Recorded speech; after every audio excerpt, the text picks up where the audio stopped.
പണ്ടൊക്കെ സ്കൂളിലെ interval സമയമായാലോ free period ആയാലോ പിന്നെ ഇതായിരിക്കും പണി. വേഗം ബുക്കിലെ പേജ് കീറിയെടുക്കും.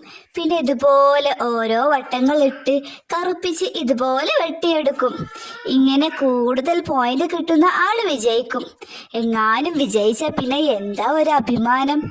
തോറ്റ ആളെ കളിയാക്കലായി പിന്നെയുള്ള പണി. എങ്ങാനും തോറ്റു പോയാലോ പിന്നെ തെറ്റി എണീച്ച് പോക്കാണ്. ആ, അതൊക്കെ ഒരു കാലം. ഒരിക്കലും തിരിച്ചു വരാത്ത നല്ല നല്ല ഓർമ്മകൾ. ഈ പൂജ്യം വെട്ടിക്കളി മാത്രല്ല കേട്ടോ, കൊത്തക്കല്ല് കളി, ഒളിച്ചു കളി, അമ്മാനാടൽ, കക്ക് കളി, അങ്ങനെ അങ്ങനെ എന്തോരം കളികൾ ഉണ്ടായിരുന്നു. ഇന്നത്തെ മക്കൾക്ക് അത് വല്ലതും അറിയോ എന്നാവോ. നിങ്ങൾ എത്ര പേര് ഇങ്ങനെയൊക്കെ കളിച്ചിട്ടുണ്ട്? എന്തൊക്കെ കളികളായിരുന്നു നിങ്ങൾ കളിച്ചിരുന്നത്? കമന്റ് ചെയ്യണേ.